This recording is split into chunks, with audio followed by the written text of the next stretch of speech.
good afternoon to you, wherever you're watching us from.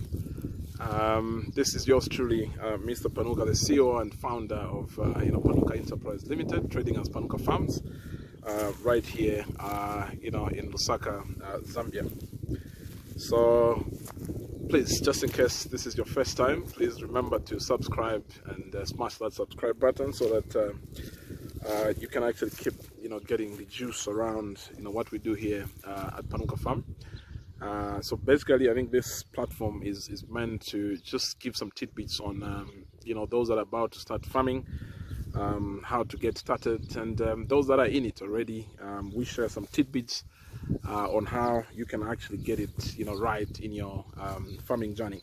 So that's what we do here at Panuka Farm, on our YouTube channel.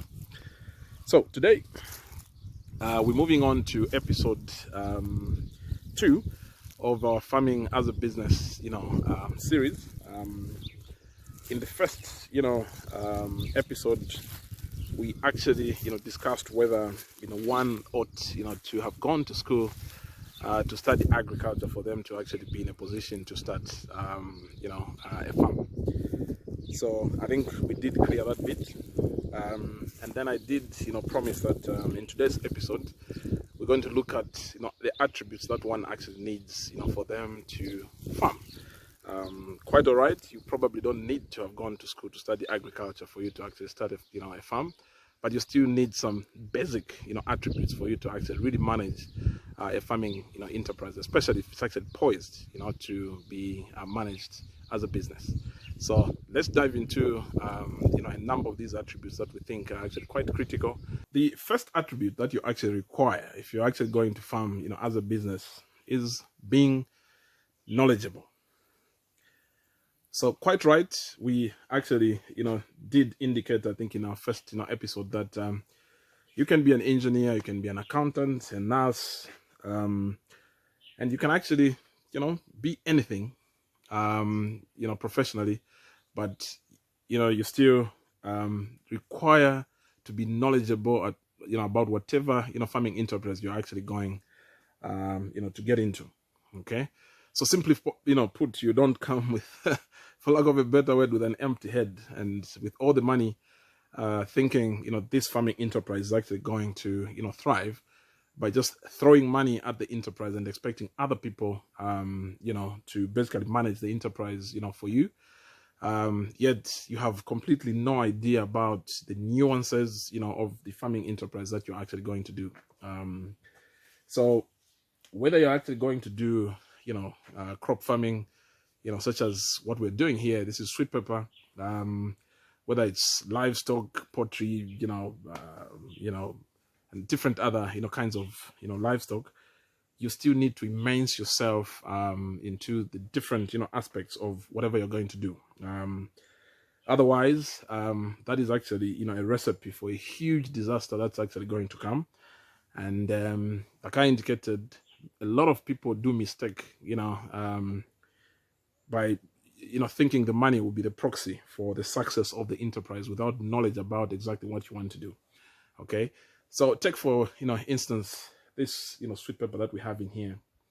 You need to understand the different cultivars, the varieties, and basically how to grow this. The trellising and all this, the different aspects related to crop nutrition. It's very important. You've got to understand this.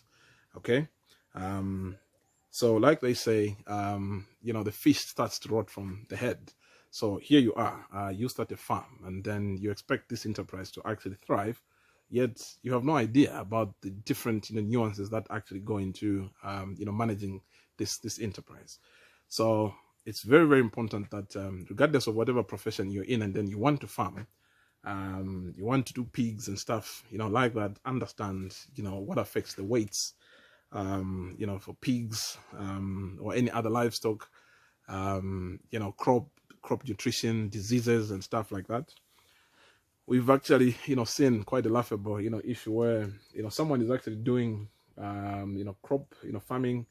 A worker just tells them that go and get this kind of pesticide and stuff like that, Now, most of the pests have actually what is called an active ingredient. So, and then there's also what is called a trade name.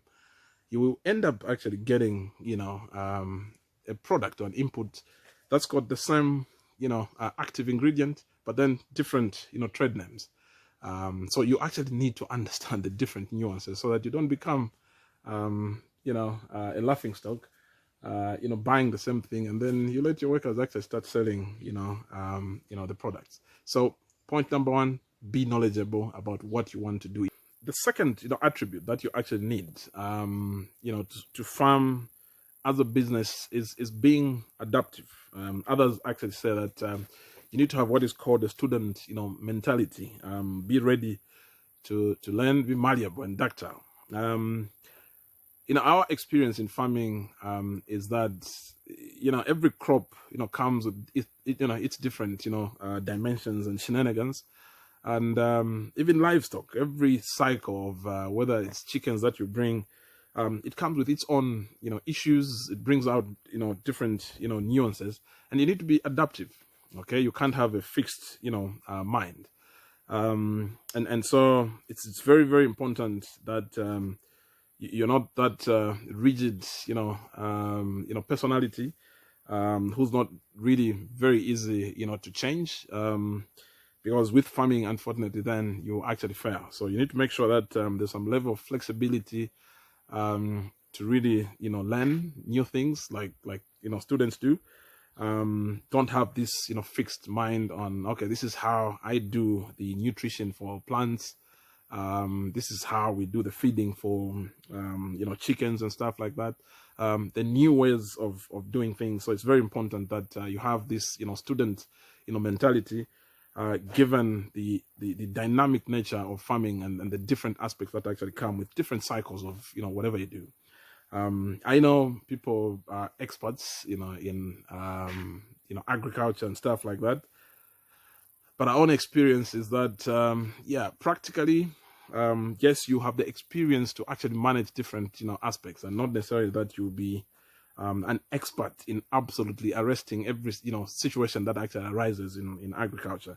So, but then what is important is make sure that you're a bit more adaptive, and be willing to learn, so that as new aspects come through from different nuances of farming, you can actually be in a position to kind of adapt. So the third attribute, I think, in relation to having a student mentality, is the fact that you must actually focus on solving problems. You must be a problem solver and not a perpetual complainant. Otherwise you'll be complaining all the time, because when you look at the factors of production, as a farm owner, you are an entrepreneur who's actually responsible for galvanizing the other factors of production. So that's your land, that's your labor and capital. Okay, so it's your responsibility to make sure that these three actually gel to produce good products that can actually sell and make you the money that you need. Okay, so you have to make sure that every aspect of these three factors of production, whether it's the labor, land related issues, the soil fertility, capital aspects, your best infrastructure probably is not adequate. You must be in a position to actually solve these problems related to each of the factors of production, so that once you combine them, then you're good to go. Okay, so you can't be in a position where every time you're just complaining. You can't fix problems related to stuff on the labor side. When it comes to issues of capital, even an enabler for capital, which is raising money, you're just in the complaining mode. You can't resource the farm with the adequate infrastructure that is actually needed to farm. So I think it's very, very critical that you really focus on resolving problems, sniff around for different problems, or potential problems, as it were, or risks. Okay, I think the ISO 31000 or 31010 defines risk as anything that will actually impede on your attainment of objectives. Okay, so you've got to make sure that every time you can actually sniff for these aspects, and make sure you do what we call a risk meta language, where you can actually differentiate between the cause, the risk, and the impact. Okay, so that your focus is actually resolving what the cause is. So that's how you resolve, problems. Sniff around, check on the labor side, potential problems, check, on the capital side, check, in terms of just land, and see where potential problems are actually likely, to arise, and then take leadership, I think, in resolving, those aspects, because those three, critical aspects are actually looking up to you as the farm owner, to gel them, so that you can actually farm, sustainably. So the fourth, attribute that you actually need to absolutely have also, is the issue of the fact that you need to stay organized. Farming as a business is actually anchored on, three aspects, which is the quality, quantity, and consistency. So that actually requires you to be extremely very organized, to be in a position to, make sure that you actually meet all these three aspects of quality, quantity, and consistency. So your production planning requires that you're on point. On the crop side, like ourselves, if we need the seedlings to be ready at a given time, they've got to be ready. That is part of being organized. You can imagine, if we've got a contract to deliver a certain product to an off-taker, and then we forgot to actually put some seedlings, or seeds rather, in the nursery. It actually means at some point we're actually not going to be in a position to produce. And so it's very important that you actually stay organized, making sure that there are no blank files. In military, that's what we called it. They'll say no blank file. It means every aspect of your farming enterprise actually need to have someone who's actually responsible for for that task, so that you avoid vacuums. Okay, so it's very important that I think you take note of that aspect, and I think that also has to do with in terms of your staffing, who's really responsible for what. And then you're also using some of these management tools like diarizing, calendar, so that you avoid missing on important dates when you need to put seed in the nursery, when you need to transplant, when you need to fertigate, when you need to do whatever needs to be done, so that you manage your production, be it livestock and whatever, in good order. So be organized, because if you're all over the place, like they say, managing like a headless chicken, unfortunately, then you also have haphazard output. So staying organized is extremely very critical in farming. Make sure that you actually create systems on who is responsible for what. The next attribute that is actually critical for you to have to farm as a business is that you need to be good with numbers. You heard me right. You need to be very good with numbers. Now, when we talk about being good with the numbers, we are not talking about some crazy, statistical, analysis and stuff like that. But it's some basic, numbers for you to actually, track progress. Because sometimes we end up, doing certain things over and over, yet it's actually not, bringing any profit, to us. Remember, you get into a business of farming to make money. Okay, but then there are people who probably be doing the same thing over and over, making money to making profits. Why? Sometimes it's because they just can't, play around with some basic numbers to actually really see whether they're in business, or it's just a hobby. Okay, so I think it's very, very important that you have a good, appreciation of numbers for you to actually set the baseline. See whether you're progressing, just with some basic, trend analysis. How are we moving? Can you actually appraise your team, how you're progressing by crop, profitability analysis by crop, or, by whatever section and stuff like that.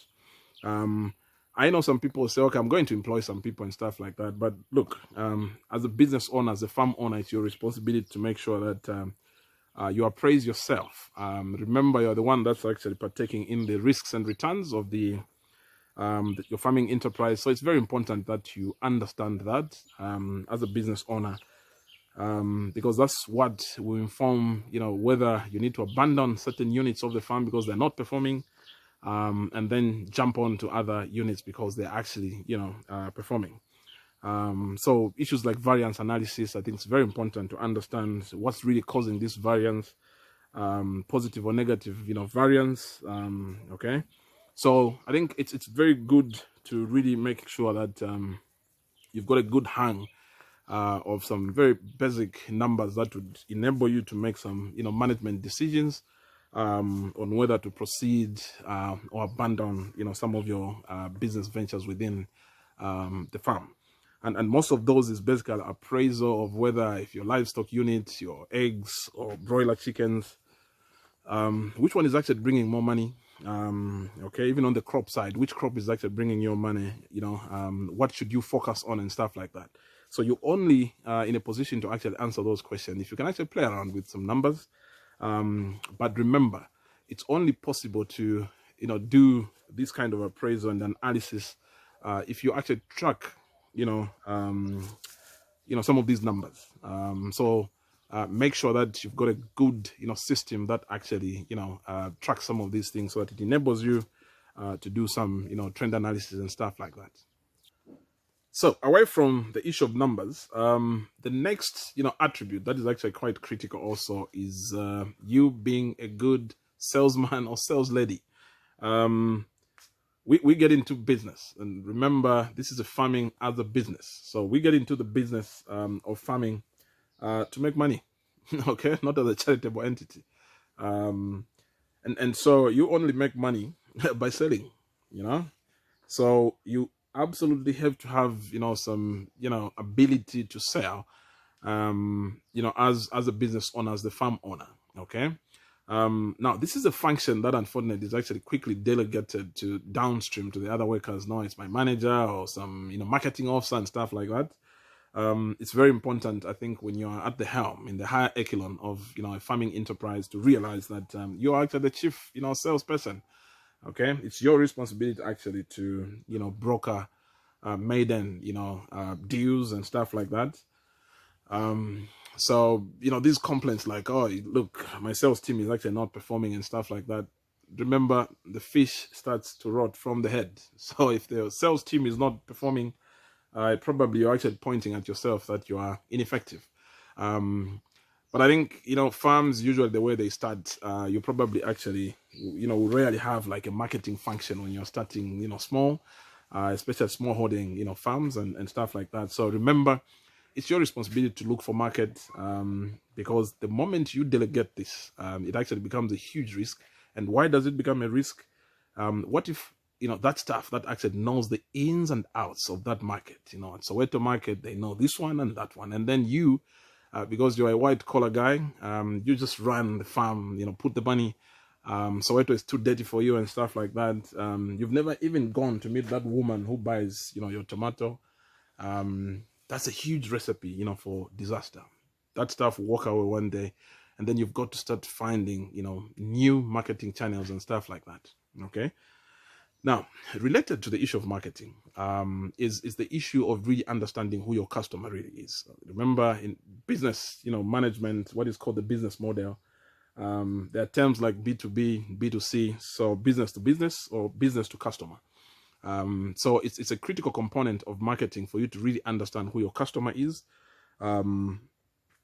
Sometimes you actually think your customer is the end user, yet it's actually a business. Like us at Panuka Farm, our business model is actually import substitution to the chain store. So our customer, prime customer, 99% percent, is actually chain stores, not the end user consumer. So it's very important that you really understand who your customer is, because then it will be easier for you to carry out the marketing function. But I think the key takeaway: take responsibility as the farm owner, as a chief salesperson. Do not be too quick to delegate, and at any point, actually, it should never vanish away as one of your core responsibilities to actually market your farming enterprise and the products. Partly related to the sales function is the attribute of being one with good interpersonal skills. It's very, very important. Obviously, that also impacts on your ability to sell. But it actually transcends across, just the sales component, but also in the way you relate with your, staff, at the farm. Labor is a very critical component of, any farming enterprise. So you absolutely have to have, very good, interpersonal skills with your, team. Even the people around, the farming, community. Do you even know anyone? Do you greet people and stuff like that? So it's a very critical component, because if your interpersonal skills as a business owner, as a farm owner, are not very good, that will impact you, all the way from marketing. It will impact you in terms of just the labor, productivity, and also how your farm is actually viewed, around. Most of these farms are actually, domiciled in rural areas, and so most of people that have gone to school sometimes are, perceived as being elitist. But I think it's very important that you can actually gel in the community where your farm is actually domiciled. Find time to, converse with people, greet people. Do you even know the headman of the village? Do you know your neighbors? So I think those are very, very critical, components. How do you relate with them? Any, corporate, social responsibility, aspects that you actually do around. All those things are actually broader, dimensions to having very good, interpersonal skills. So your farm does not, exist, in a vacuum. And so make sure that you really have some genuine, interpersonal skills, not so much of PR, because sometimes PR is kind of just some coated, aspect. But I think interpersonal skills is something that, you kind of think through. Obviously, even PR you do think through, but sometimes it's just this made up, process. But I think, yeah, by and large, we could actually see having, good PR skills and interpersonal, skills, that I think, is a very good, attributes if you actually want to farm sustainably. Otherwise, sometimes if you don't have good, interpersonal skills, in terms of staffing, you have less, stability on your workforce and stuff like that. Contracts with, off-takers, because you just don't know how to manage people and stuff like that. You actually have, issues. So quite a very critical, component if you actually want to farm, as a business. So the last attribute that, we'll cover, I think, in this, video, is the issue of patience. There's a lot of people that, come into farming thinking, this is a, a quick money making, enterprise. And then before time, they actually get, frustrated because the money is actually not coming. And so I think the biggest challenge is the fact that people don't understand sometimes the nature of farming, and its cash flows. Okay, especially if you're farming, as a business. Farming is quite demanding on the capital, side. It's actually capital, intensive. You've got to put up quite a lot of, infrastructure to really, get going. Especially if you're talking about, farming, what we do here, greenhouse farming and stuff like that. But even when you're doing open field, you still have to set up sometimes an irrigation system, unless you're just doing, rain-fed agriculture. You still have to, get your production machinery and stuff like that. So it takes a while for you to actually begin to see the money coming through. The payback period is a bit, further away. And these are issues that actually bring, problems sometimes in homes. Look, we should have just invested this money in real estate. This, farming is taking, long to actually begin to pay back. But again, sometimes it's just the failure to really understand the kind of enterprise farming is.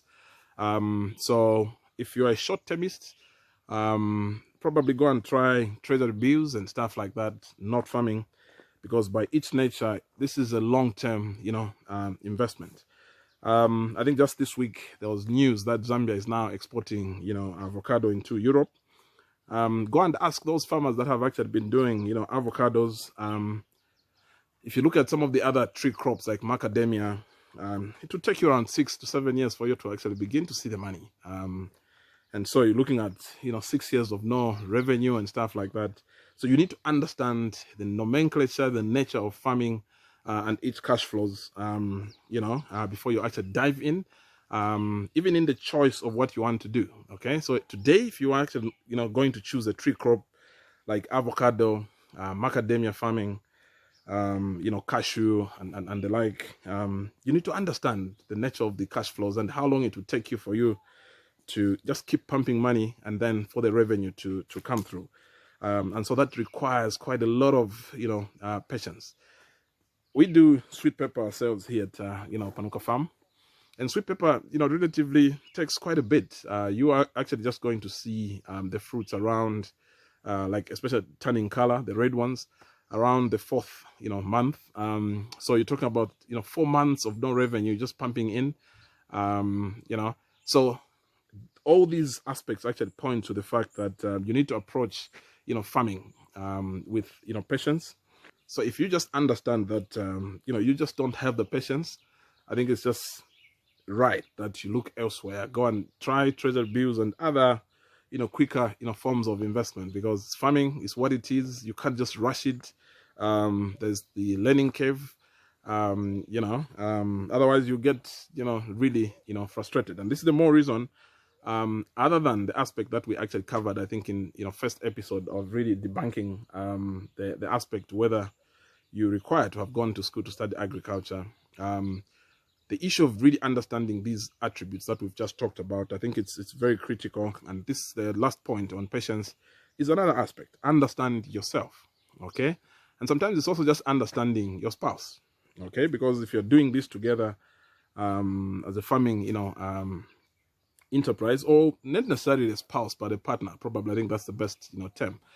So if you actually go into a partnership, understand each other, because then if one of you is actually a short-termist expecting these returns to come through quite quickly, you will actually eventually have problems, because farming is what it is. You can't rush it. Okay. So colleagues, I hope this has been an enlightening, video in terms of just the key attributes that you actually require for you to get into, farming. And I think it's very important, especially if you're just still at planning stage, to really go through some of these, attributes that we're talking about. Check yourself. And then if you can actually tick quite, a number of these boxes, good.